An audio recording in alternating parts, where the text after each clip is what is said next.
The one country in Southeast Asia that really has hit the headlines is Myanmar, and looking after both Myanmar and other parts of Southeast Asia and India is Loretta Wan. Thank you very much indeed for joining us today. Can I ask you, first of all, what your idea is for the prospects for Myanmar into the future? Myanmar has a good long-term prospect, definitely. So certainly beyond next year? Yes. You see the positive changes in the last 6 months or so. It's very encouraging. So that's why companies are so optimistic about the market. According to my experience last month visiting the country, when I meet up with the ministers there, they use the word tsunami to describe the delegations, companies flocking to the country, which is feel very happy. And they are very upbeat to see the increasing interest of the international companies going to Myanmar to seek for business opportunity. And I believe we in Hong Kong are so confident about the opportunities that there are in Myanmar that we're sending a delegation there from the HKTDC very soon. As you know, Myanmar is a huge country, 60 million population, cheap labor costs, natural resources a lot. This is a very potential production base for labor-intensive industries, especially garment. It's a very good opportunity for the garment manufacturers to see whether it is a good base for them to set up their production facility there. That's why TDC organized this mission. And the response we receive from Hong Kong companies are encouraging. In fact, I can say the response is overwhelming. We have close to 70 delegates participating in this mission. Of course, they go there, we try to arrange the whole program to let them have a full understanding of the current development of the country, the policies, the infrastructure, the port development, etc., that are conducive for them to set up their manufacturing base there.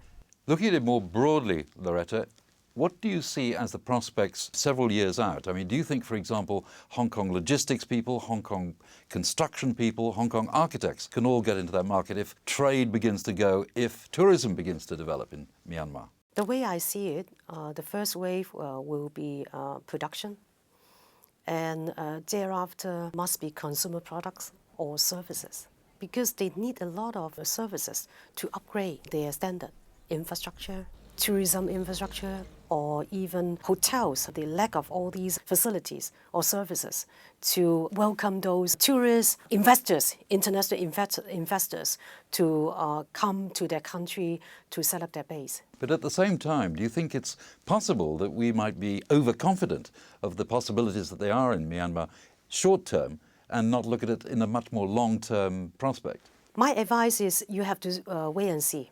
You go there to have a look first, to understand for yourself how the country could match with your own business model. I think that's very important. And you see for yourself on the ground. You don't just listen to those reports. Loretta, you look after Southeast Asia in a broader sense. So what are the real markets for consumer goods that you see for these developing consumers in Southeast Asia? Southeast Asia actually is not a small market as a whole. It has 600 million population. If you look at some countries, even though they are emerging economy, but they have high consumption power. The domestic consumption is very strong, like Indonesia, over 250 million population, Philippines, 90 million population, or even Vietnam, over 80 population.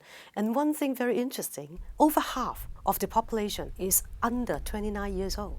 And they are very receptive to those design-savvy, lifestyle-oriented products. So I think Hong Kong companies has a lot of potential in this lucrative region.